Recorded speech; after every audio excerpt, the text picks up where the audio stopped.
right, everybody, and welcome back to the 1% podcast. I am buzzing to have Jack on the podcast, mate. Honestly, like purely from a selfish reason, I just want to chat shit. That's literally it with you. And from the very first conversation we had, I was like, I think especially in Dubai, there's a very mixed people, and you can get drawn down the wrong route, definitely. And as soon as you spoke, I was like, oh, mate, I can be good friends with this guy. So, dude, welcome to the podcast. Hey, man. Yeah, I mean, after we had our first deep conversation, which is how all my conversations go, it was nice, man. It was nice because, as you say, the Dubai lifestyle is intense. It's busy, it's hectic. And sometimes just to have those conversations, which are a bit more open, vulnerable, and connected to something a little bit deeper than like, you know, how what's the best car I can get, what's this, what's that, and do something a little bit deeper than that. It's exciting to talk about. So true. Dude, honestly, if anyone doesn't know who you are and things like that, just give like a little intro. Who's Jack, man? Who are you, bud? Yeah, man. So I'm Jack. Hi. I'm a mindset coach and psychologist, currently operating in the UAE. So I run a business called Awaken. We go to schools, universities, and corporate, and we help individuals with their health, happiness, and productivity. My particular approach is I'm a pretty like spiritual dude. So my backstory is like I used to be the worst of us. I used to be the most vain, the most materialistic, the most obsessed with girls, the most obsessed with everything that I could get my hands on, that I can latch onto. And yeah, I got to the point where I was pretty successful. And I had all the things that like society would dictate I wanted. I had like money. I had like people knew me. I could get girls and stuff at the time. And I was like really good at my sport. I was like elite at my sport. All the things that you go, well, that's as happy as you could be. And it was weird, man, because I had this like fucking like depth in me, this like hole, this like weird abyss in me. And I didn't understand it. I was like, but I've got everything. And I was like, there's people who have nothing and I've got everything. And I wasn't miserable. I just wasn't content. I wasn't fulfilled, and I wasn't happy. So when stuff like this happens with anyone's life, you got to go, well, I got to figure this shit out, man. So with me, it started a journey of I got to understand who I am. I got to understand what I actually care about. And it led me on this kind of weird, like spiritual path, and not like spiritual as in like crystals and candles and bullshit, something that's related to connection to people, connection to yourself, and connection to something that connects us all. So that's my philosophy. All I care about is human connection, empathy, love. And that's the root tenet of my being. And for me, if everyone can have that as the root thing in them and, you know, express it in different ways, you're expressing it with fitness, I'm expressing it with my form, which is talking and psychology. If we can all do that, we can start to create like literal social change on a big scale. You know, when you're really frustrated at how the world operates sometimes, This is the stuff that actually makes a difference. Individual change, coming together, making a big change. So what do you think is kind of like, obviously you're going around, especially in the Middle East and things like that, or wherever in the world, right? I know you talk to a lot of guys in the fitness industry and things like that. Like, what do you think is the biggest thing that is leading, I guess, the world now to being unhappy or unfulfilled? Yeah, man. So I work particularly with like Gen Z, which is like the younger generation. I'm just in it, but also kind of young millennial people. I think the challenge with personally what I've felt and what other people around me tend to feel is we've got access to like all the information. We've got more access in our phones than the president did 25 years ago. That's mental. That's like properly mental. And the problem is all this information, it's not all gospel, it's not all facts, it's different people with different opinions. So we've got this plethora, loads of stuff of information coming at us all the time, and we've got to decipher what's true. For example, in the fitness industry, I watch like loads of people, and sometimes I watch people and I think, I can't believe people are still posting about like calories in, calories out. And I think, well, why are they posting like that? And then I message them and they go, no, mate, some people genuinely don't know this. So there's other people who tell them that this isn't true. There's other people that tell them all this kind of change of information. So it's critical that the good people can put forward their point of view, because this is what we need. We need educated people who are passionate about what they do and not people who just want to monetize what they do. Because in reality, it's easy to monetize stuff when it's a short-term benefit. When you're looking at long-term sustainable rewards, which is what you're doing, which is what a lot of the coaches are doing, This is the stuff we want to see. So that's number one, and we can kind of chat about that a little bit if you want. Yeah, 100%. Because I think that's the thing. I think we live in this world now where there is so much opportunity. If me and you turn around right now and we're like, oh, we can be astronauts, we generally can. Like, that's not like a thing. If we want to be high up in government or whatever, we have the opportunity now to do that. And I personally think that's sometimes the problem. It's the same with like fitness. I'll always use fitness because that's kind of all I know, right? But like, there's loads of ways to get in shape and people can find it. But the problem is that there's so many options where people are just like, well, like you say, what's right and what's wrong? And there's so many ways to earn money. And he told me I can earn £1,000 in an hour. And then the next person said, so who's right? And then people just feel lost and feel belittled. Yeah, I think you're right, mate. It's like, even like, obviously with the system we're in, we have choice. It's based around choice. We have loads of different choices. The problem when you have too many choices is it's like the paradox of choice. I'm sure you've heard about this before. When there's so many choices, you can't actually make an informed decision, because you've got, like, when you're trying to buy like toilet roll now, you're not looking at, oh, this is 2-ply, this is 3-ply. This is, you're like, which one's got the tiger on? Which one's got a cute puppy on it? I'm having that, mate. Or it's the brand you recognize. So that tends to be what goes on in the fitness industry as well. It's the brand you recognize, you take that information. And sometimes those brands will be delightful and amazing. And sometimes they won't be as informative or as productive as the smaller people who are trying to push forward the great information. Yeah, mate, that's so true, isn't it? That's nuts. I never even thought about it. Everyone just like, I guess you do though, even on products and things like that. Like it's nuts. Like, what's for you? What's been kind of like, I guess the biggest struggle in people's lives, if that makes sense? What do you think it is? Because obviously I know that you're working, like, what's the kind of the correlation that you're seeing, if that makes sense? Like people's barriers, why they are potentially the kind of that unhappy or unfulfilled. Yeah, do you man. think it is the option thing? I would say in a broad sense, we're all yearning for connection. We're all yearning for connection in some way, shape, or form. It's either connection to ourselves, connection to our community, or like a partner. We're all yearning for connection. People who have challenges with those different types of connection tend to will replace it with the substitute that they feel makes them feel good, these temporary dopamine hits. So for example, people will go to sex, social media, food, alcohol, drugs. These are all the things that people will use as a temporary anesthetic. Obviously, like drugs and alcohol, they're a bit more potent. You can kind of see really immediately how much they kind of fuck up your life. With social media, it's subtle. Like me spending, like, this was true, like 9 hours a day yesterday on my phone. You know what I mean? That's mental. And in psychology, we have something called like schemas. Schemas are basically your view of the world. So you'll see loads of stuff and then you'll start to create like a picture of the world in your head. When half of your world is this, that's pretty scary, man. So when you're seeing like these beautiful, rich, attractive, happy people on social media, obviously we know it's, you know, a little bit of bullshit. Some of it's real. But for them and me, I'm like, what? I feel worthless, man. Why aren't I rich? Why aren't I beautiful? Why aren't this? Why aren't that? And I think the solution is simple. The solution is play the game that you can win. If you're trying to be the most beautiful, if you're trying to be the most rich, if you're trying to be the most intelligent, these are games you're probably going to lose because it's 1 in 8 billion chance.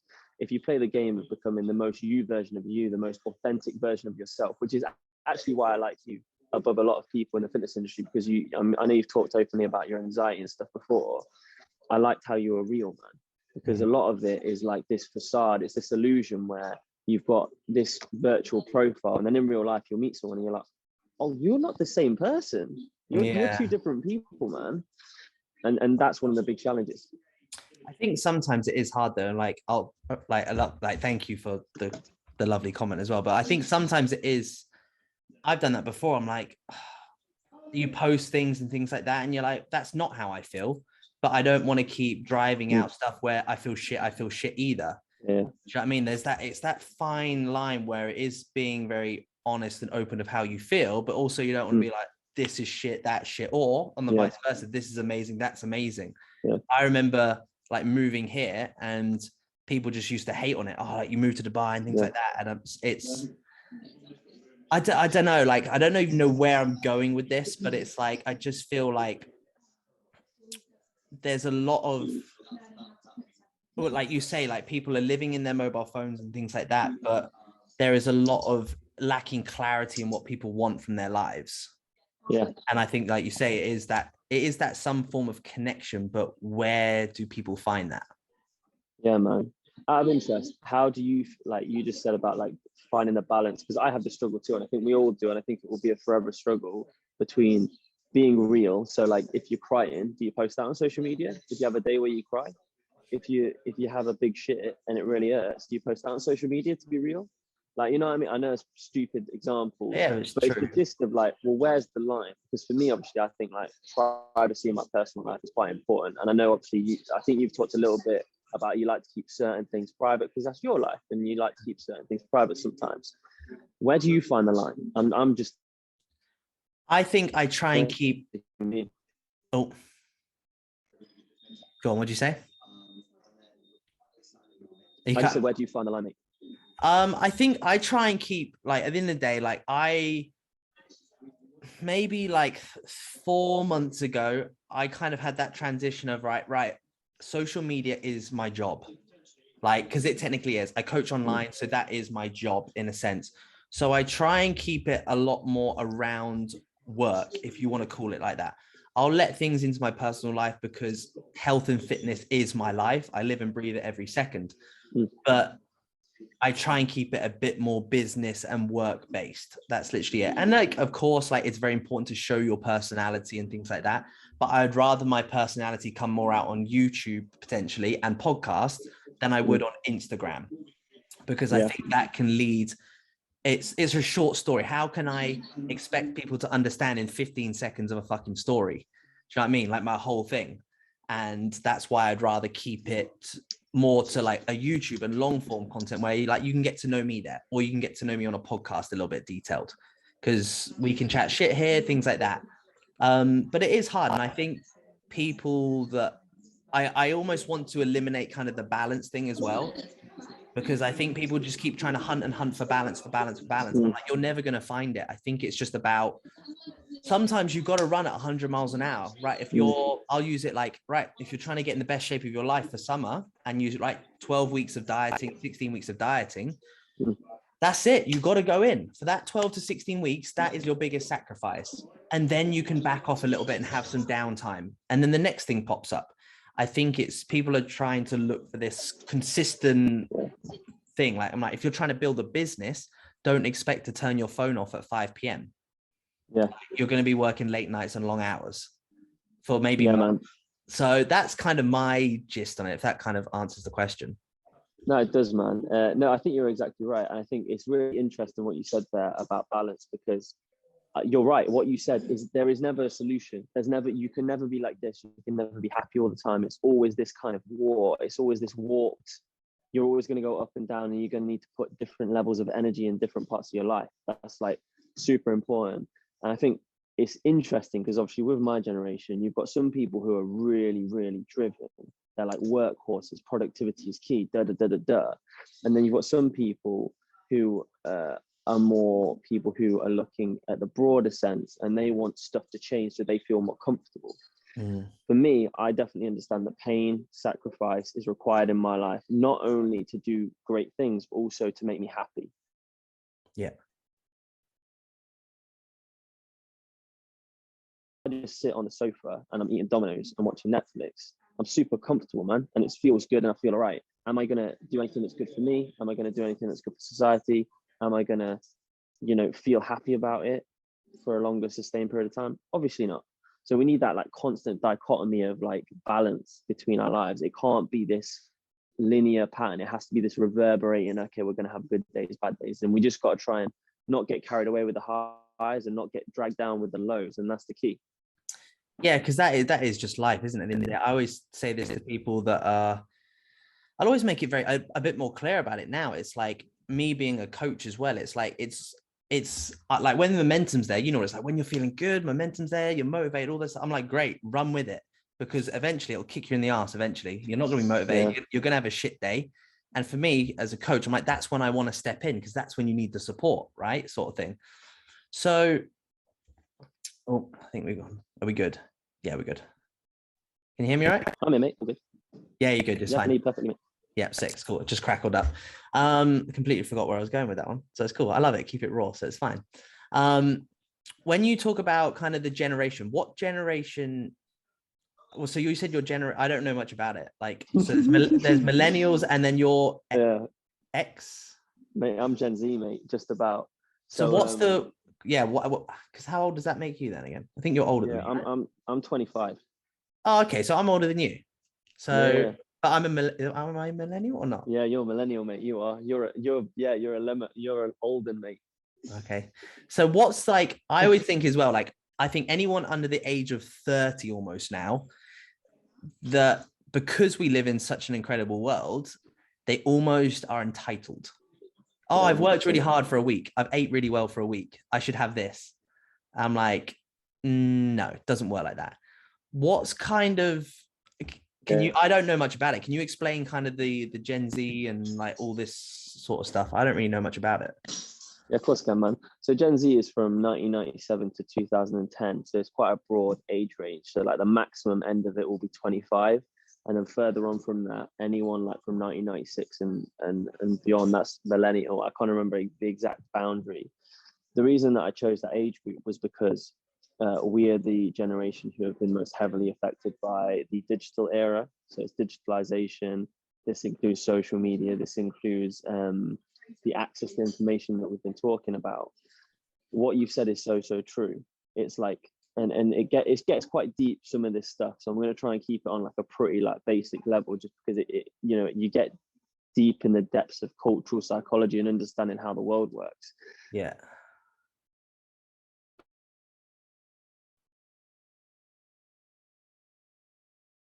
Life, because we're trying to make ourselves more and more comfortable. It's more and more comfort. How can we live the most comfortable life? And then the secondary part of it is ultimately we operate as consumers and producers in like the economic market. So I will consume, like if I'm one of your clients, I'll consume your service to add value to my life. You're then the producer of that service. So you've got to operate on that level as well.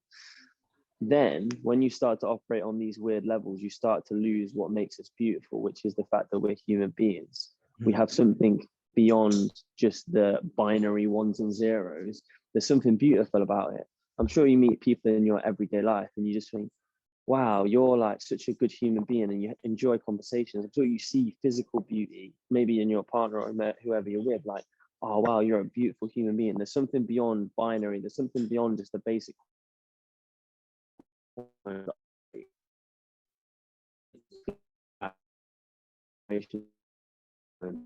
Ultimately, the game of materialism and money is a game that we can't ever win. So we really have to understand that that's a game that we want to do well in and we want to try and do our best in, but we have to stay connected to who we are as human beings. If we don't do this, you honestly, people won't be happy. I'm fortunate in my life that I lived an accelerated life, but I experienced that wealth and all these things at a young age. So I understand, oh, that don't make me happy. But what I find is I see everyone else doing the same, the drive towards money. And don't get me wrong, it's better to be rich than it is to be dirt poor, 100%, never ever going to argue with that. However, once you get to a certain level of money and you're relatively free, which like in reality, if you're on like 80K a year, that's a lot of money. You don't need that much more money to live. That's the truth. Like you can travel wherever you want. You can buy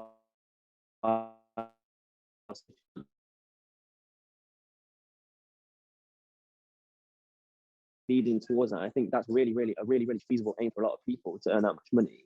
Once you have that, then the next aim has to be understanding who you are as a human being.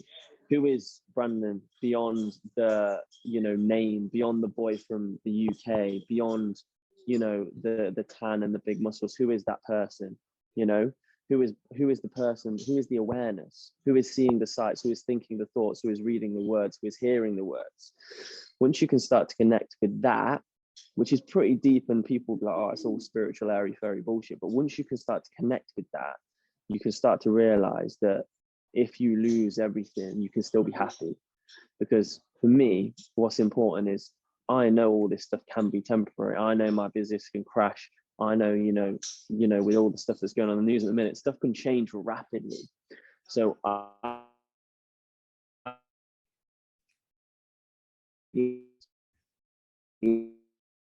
situation. And that's what it is. That's like the key thing for what we need to do. But to get back to your point that you started, you're on about like us like being a little bit entitled, a little bit privileged. I think all we can do is, like, for me, I operate as a white privileged male who's a Westerner, and I've come into like the Eastern world, or like the epicenter of the Eastern, which is Dubai. I just have to operate like that. I can't have other people's opinions because I am not them. I can't have opinions on anyone else other than what I am. I can have an overall consensus of, yeah, I think, well, most people will have these things, and I know from research that that is the case. I just operate as me, white, privileged, Western male. How can I use my privilege in the best way possible to help other people? That's it, and that's the whole game for me. So if I ain't serving other people, I don't do it. If I ain't trying to guide other people, I don't do it, because I know if I let my if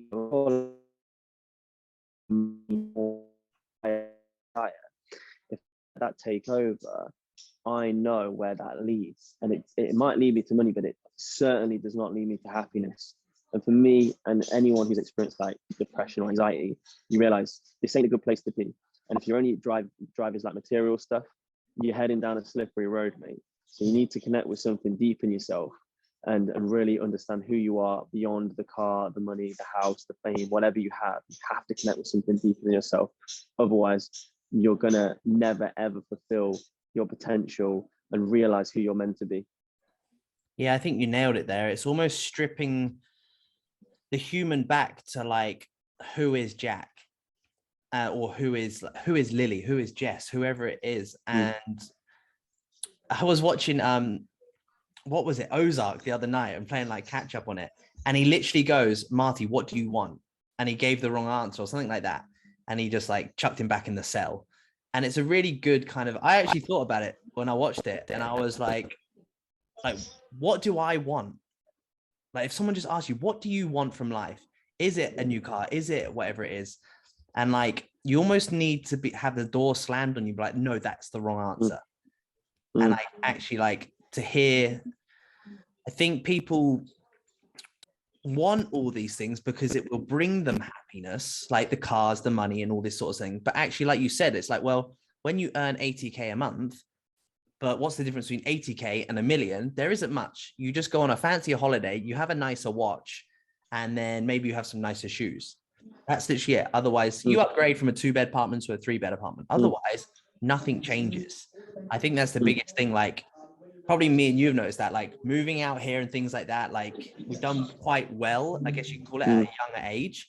And I remember, and I was like, I've had that moment from kayaking, switching into bodybuilding, where I'm like, who is Brandon? Like, what the fuck am I doing? Like, and I think that sometimes in fitness as well, because I'm not the most educated person. I'm like, oh, I'm not, here's how to do a dorsiflexion of the elbow and drag it into the posterior. I don't do that sort of stuff. So I'm like, sometimes I'm like, do I actually belong in the do you know what I mean? So it is like, 100%. it is making sure that actually, like, you do know what makes you fulfilled. Yeah, this is it, man. And I think what the challenge is, like, for example, I know there'll be people out there who watch like your success. My old roommate, Jack, you know him, he's doing super successful, and they'll see the lifestyle and they'll see the style that you're living in. And instead of yearning for the passion that you guys have, they'll yearn for the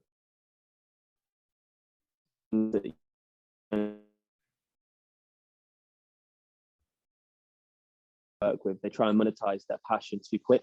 They're not an expert. They're not good at what they do, and they try and monetize it too quick. As soon as you do that and you don't actually have a genuine flair or passion, you see the people who aren't going to be so very successful in an area, because if they ain't got that thing in them that genuinely wants to guide people, or has something deep that really is driving them every single morning to get up, it's hard to run a business, mate. It really is. You have to have that thing, that flair, that passion. Otherwise, you know, what's your life going to be? It's just going to be an endless trudge to like chasing money to death. And for me, that ain't going to happen. I don't want that to happen. No, that's it. And also, you do come to realize, like, like, I remember the first lockdown where I moved back to my mum's, and we was like, she moved into a 1-bed cottage and things like that. So one of us had the room and one of us was on the floor for 14, 16. And you know what? I fucking loved every second of it. Like that first lockdown was so weird because it forced me to spend 14, 16 weeks with my mum. Yeah, of course, there was days and like, fucking hell, is this the life we live right now? And Yeah. do you know what? I adored every second of it. And I can say hand on heart, the first 6 months of Dubai, it was the hardest thing ever. Like people are like, oh, it's great. You're like, and I'm like, no, it's not. Yeah. It's not. It's complete. Like you come here and you think, oh my God, like you almost have to rethink who you are. Why the fuck are you here? 100%. What are you doing? Like you get caught up in that I'm not good enough, because especially here, like central London, wherever you are in the world, like middle of New York, always going to be a small fish. There's always someone coming along, and someone that looks prettier, like you say, has a nicer car than you, things like that. So actually, why are you getting up every morning? Yeah, man, this is it. And that's a beautiful story. Like, that's a really beautiful story that you talked about with your mom. And like, I always,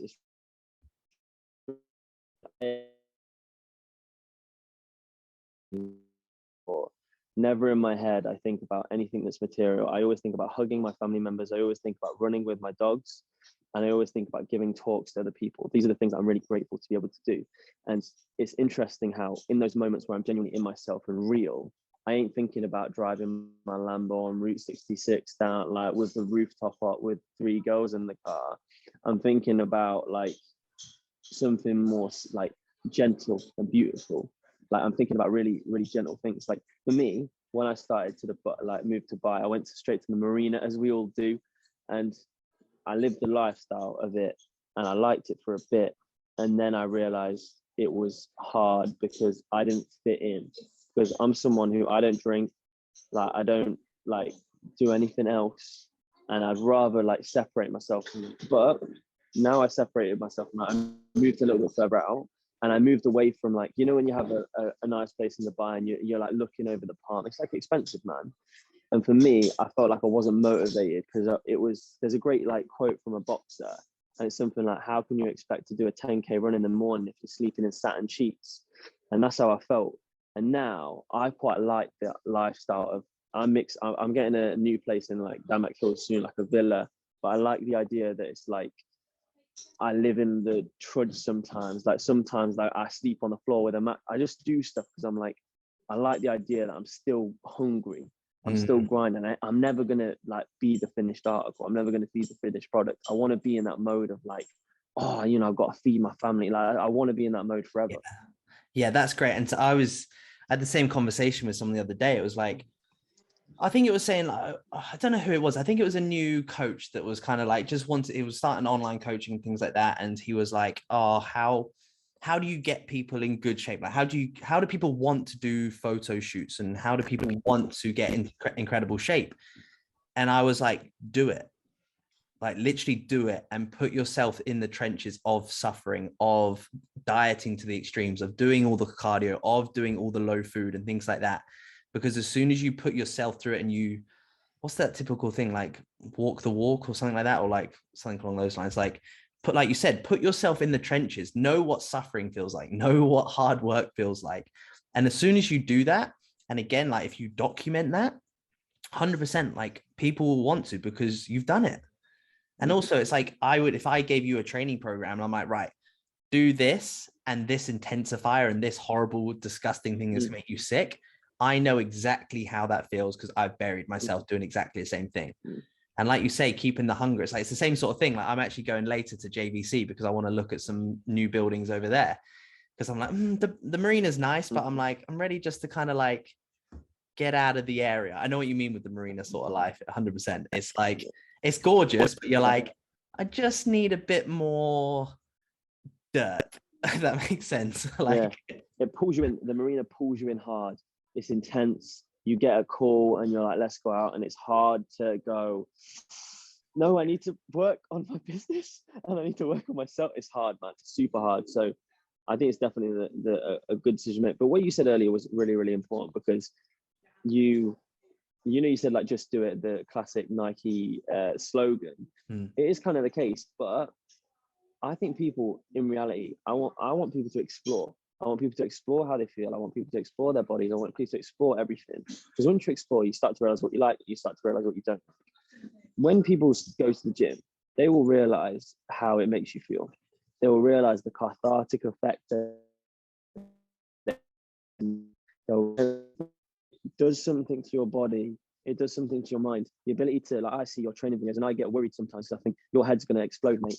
But I see you pushing so hard, and I think, you know, there's something in that. There's something in that 15th rep of a hack squat that you don't get through any other experience. That rep where you genuinely don't think you can do it, and you're just pushing with all your might, and somehow it gets to the top, and you click those weights on, and you're like, whoa, and you feel a little bit like, oh Jesus, a little bit faint. There's nothing else does that to you. Nothing else does it to you. Maybe if you jump out of a plane, maybe you should do some other mental things. Nothing does it to you when you genuinely believe you can't do something and you do it anyway. Like, there's nothing else that does that to you. So people need to experience this. And you know for yourself how many times a week you think, oh, I'm so tired, I don't want to go to the gym. You get there, you do it, you feel this weird euphoric feeling of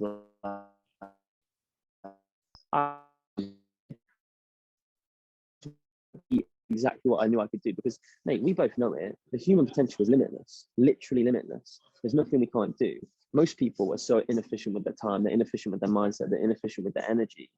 When people start to home in, and this is what I do, man. When people start to home in on how good they can be, it changes everything, man. It changes everything. I'm sure you've been through phases of your life where you were inefficient with your time. And now you might be more efficient and you actually have more time that's free. So when you're doing work, you're focused on work. And when you're doing free time, you're actually having free time when you can relax and enjoy your partner's company and your mate's company. Before, all I was working like all the time, but like flippantly. You know, that flippant type of work where you click on your phone. Oh yeah, I'm working. Yeah, exactly. So when people understand how they can be efficient, and also they understand why the requirement to take care of yourself is more important than the hour in the gym. It's more important than rest. Something here that changes everything. It makes you think things weren't possible are possible. The fact that, like, when I started, I couldn't lift the bar of a 20 kg barbell, and then you get to the point where you can lift 100 kg, and you're like, whoa, how is my body done that? My body did it though. The more you push it, the more you excel, and it's beyond body. Sometimes it's also the mind. Like, you know, at the bottom of that hack squat, you know, your legs have got so much to give. It's this that gets you to the top of it. You know, it's you going, you're going to pass out before you stop. You're going to pass out before you quit, and that's it. That's it. But that's why I always want to champion people who are in the fitness industry, because it's beyond just the aesthetics of it all. It's beyond that. Sometimes I've got in photo shoot shape, and I know you do this quite a lot with people, and it's amazing what you do, and you transform people's lives in such a beautiful way. But those people, if you did a little survey with them and you did something in terms of how happy they are and how fulfilled they feel, it would change everything. Because in that process, you're not just going from a place of being unfit and not in shape or not happy with how you look. You're going from a place of maybe being unhappy in general to being happy and fulfilled and knowing you can achieve more than you ever thought was possible. Yeah, 100%. I think that's what's nice about both our jobs, is that they do align extremely well for what you do and what I do. But I think the nicest thing is that you actually bring in belief to people, because like you said, like, you were that kid that did well, whatever it was, vice versa. I was the kid that had anxiety and all this sort of shit, that felt very insecure with who he was, vice versa. And that we have, I think the way that potentially, I know the way that you talk and the way that we talk is very passionate, and it is from the heart, because we've been there. And we know that, like, it's almost like you want to shake someone, because I'm like, you fucking can do this. You do just have to believe that you can, just a little bit, because I believe that you can more than you do. And I think that's the nicest thing about jobs, is that because we can almost push our own belief on someone and just be like, right, it's here, run with it. And I'm here with you the whole time. That's I think the actual key is, I know people talk about find their why. For me, you have to have such clear coordinates. Your coordinates have to be so clear that you know exactly where you're going. For me, what's important is I have to relay where I'm going to a feeling, an emotive feeling that I will get goosebumps from. For me, it was a moment when I was in Bali. I was in a little thatched roof hut in the middle of a forest next to a Buddhist temple. The rain was pouring. It was tapping down, that beautiful sound that you hear when rain hits hard. And I was sat with my ex-girlfriend. We were holding hands. And in that moment, we were one. We were in the same place. So it was beautiful. And that feeling that I had was everything, was absolutely everything. So that's what I want for people to have. That's what I want people to chase. And that's it. Yeah, 100%. No, dude, honestly, like I know that, yeah, it's honestly, I love it because like you said, we could go into a deep rabbit hole right now and it could be crazy. Yeah, boys. It's a dangerous position to be in. But honestly, I know that you've got things coming up and stuff like that. So if you could give someone one piece of advice that would take them 1% further forward tomorrow, what would that be? I think it would be the first thing I ask everyone to do is detach through meditation. So when I say detach, I just mean have a time where you're in a space of nothingness, or at least being aware of your thought processes. If you don't meditate, I genuinely believe it should be a prescription that people have. I know people don't want to do it. I know people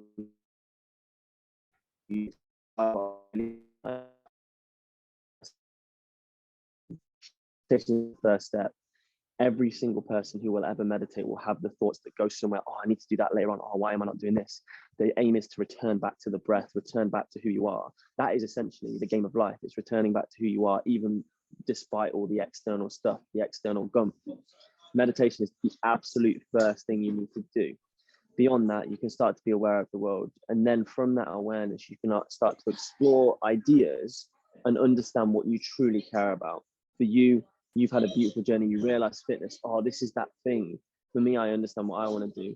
Other people find it really hard to find their purpose. So they need an open mind to experience all things, explore all ideas. So eventually they might do tobogganing, they might do kayaking, they might do IT, and they might go, oh, this is the thing for me. I love this. This is amazing, man. So people do meditation and then explore everything, explore people, explore minds, explore like countries, because this is how we all get educated, and this is how we make change in ourselves and also in the bigger picture of society. This is going to be a bit of a selfish question. So I want to get into, I've never really done, I want to start bringing meditation into my routine. I've never done it. I've never kind of like dabbled with it. What's kind of like, I know meditation can be done in a million forms. It doesn't like, you can literally I could just sit on the balcony for 5 minutes and just close my eyes and just, that would technically be meditation. However, give me a little, like a 2 to 5 minute routine of meditation. Like what should I do? If that makes sense. Cool. It's super simple. Get in a place where you're comfortable. You don't have to have your legs crossed. You don't have to do anything. I just want you to be comfortable and try and not slouch your lower back. So you want to be as upright and comfortable as possible. I tend to have my open palms towards the ceiling. For me, it's nice. First thing I do is close my eyes. I focus on the breath. I do breathing in the upper part of my chest. I focus on the air going into my lungs, expanding my, feel the stretch, and then going all the way out, pressing out. I do that for roughly 2 minutes. I then go into my abdominal. I bring my abdominal out, exactly the same thing. Fill it in, feel the stretch. Understanding that throughout this process, your mind will naturally go to thoughts. You'll worry about that thing you did yesterday. You'll worry about what you've got to do tomorrow. Return to the breath. Return to the breath. The second thing that I do is I hold my hand on my heart and I try really hard to visualize my heart pumping as it is. I feel the emphasis of the pulse, the blood rushing through my body. I do that for roughly 2 minutes. I just feel it. I just try and really be in tune with it. Then if I'm outside, what I'll do is I'll have my palms again towards the ceiling and I'll just feel all the sensations in my body, any tightness in my hips, any kind of angst, anything. Feeling that thing in my body. I just bring awareness to my full body. After that, I do 3 things that I'm really grateful for. As I said to you, my 3 things are always something related to my family, something related to my dogs, or an experience I've had abroad or something like that, or maybe it's talking. Then I think about 3 things that I really want to achieve or I need courage for. Usually I try and make this not material. I always try and make it, I want to have courage to reach out to more people. I want to have the courage to work on myself. I want to have the courage to not care what other people think and focus on who I am. Once I do that, I open my eyes, I stay with my palms facing the ceiling, and I don't touch my phone for 2 minutes. I just almost aimlessly gaze, take it all in, feel the feelings, think the thoughts, do whatever it takes. That's the process I go through every single day. It takes anywhere between 10 to 12 minutes. It's super chilled out. if you want, what we can do, because I was going to do this anyway, but you seem to be the perfect person to do it with. We can make a YouTube video for people to see. Yeah, sick. That'd be awesome. That'd be sick. Yeah, let's do that. Out when I'm back. Yeah, 100%. Yeah, let's do it, man. Yeah, because I want to get into just like literally in the morning where like I think I know I would just probably just sit outside, sit on a balcony, things, and like you say, just literally just like you say, I just want to sit for 5 minutes and just be quiet, because otherwise, you have to deal with the bombardment of the rest of the day. So I just want to make sure that I have 5 to 10 minutes just real me time. Yeah. So that'd be good. What's interesting, man, is one of my coaches. I have like a few coaches, business, spiritual, and kind of other aspects of my life as well. One of the things that they said to me is 90% of the thoughts you think today, you'll think tomorrow, and you'll think the next day, and you'll think the next day. It's this cyclical cycle. And unless you break that pattern of thought, and the only way I can do it is through meditation or nothingness, these will happen forever. Your brain is a problem-solving machine. It will forever try and resolve the problem. Unless you get effective to look at the problem from, it will forever be in the cycle of this loop. For me, meditation has to basically scribbles the whiteboard, it rubs the whiteboard clean for me to go again and rethink ideas from a different perspective. Yeah. What you'll find if you do it consistently for a month, 2 months, I've been doing it consistently for like 3-4 years now, it changes every part of your life. Meditation is the time that I think the most clarity or have the most clarity in my thoughts. It's the time where I feel the most at peace. If you can't, and I say this to everyone, similar to what you would say for people trying to work out, if you can't have 10 minutes of the day where you are able to do nothing and you're able to just focus on yourself, what is your life other than it's governed by other people? So that's what I do first thing in the morning. I stretch, I go to the gym, I come back, I meditate, and I read for so my full routine is done by 9 o'clock, and then I start doing my stuff because I want to be able to do stuff for me before I'm doing everything for everyone else. Because most of our life,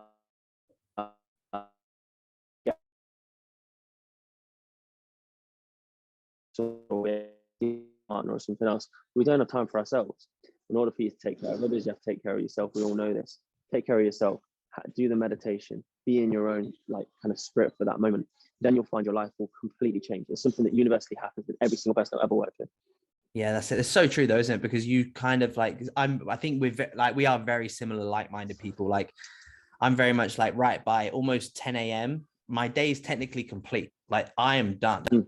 And then the rest of the days, so for me, then I would train, and then it would be going on to, all right, now I'm dealing with everyone else's shit. So then you can start to react. There's a big difference. I can't even remember. It's just making sure you're not reacting to things first thing in the morning. Don't look at your emails, and don't start paying bills in the morning and all this sort of shit. Just focus on you, and then start to react, sort of thing. Because otherwise it's just a vicious cycle. So no, honestly, very, very good. And definitely that'll be sick to get done when you're back as well. So it'll be awesome. So it's epic.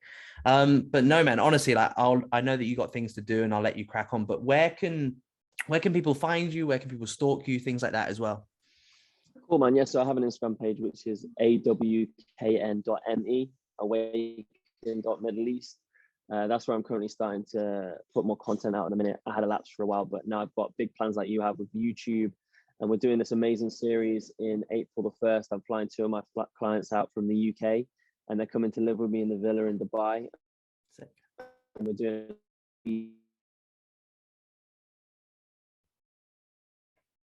it's over the head. It's going to be mad stuff. We're going to do a series of 7 days where I want these people who are relatively new to this world, they've been with me for a few, they've completely changed their life around, to experience what life can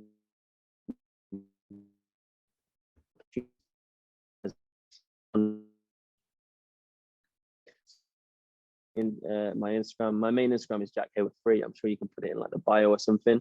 My website's just done up now, which is again awkn.me. So it's the same gist.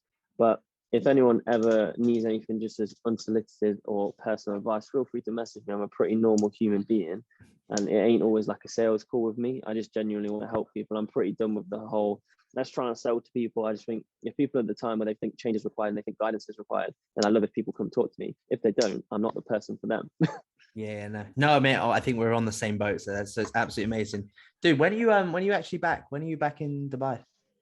I'm back on the 5th of March, and then I'm back for 2 weeks now. Fly out to Saudi Arabia for a little bit, but in that week we can definitely sort something out, man.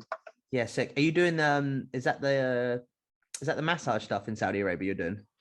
Yes, we're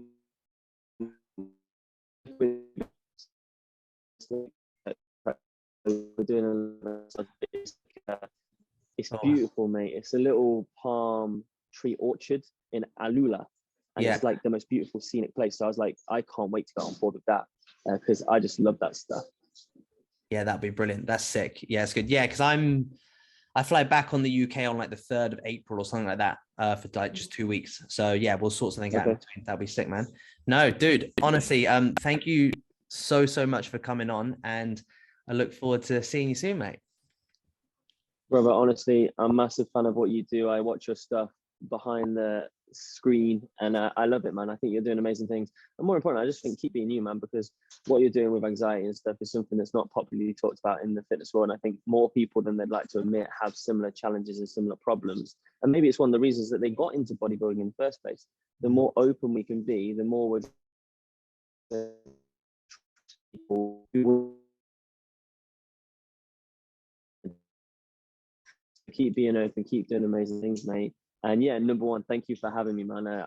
I like the name of this podcast. It's very cool. Appreciate it. Appreciate it. It's cool, man. Cool. Easy. I will love you and leave you, bud. And I'll speak to you in a bit. Take it easy, brother. Bye bye.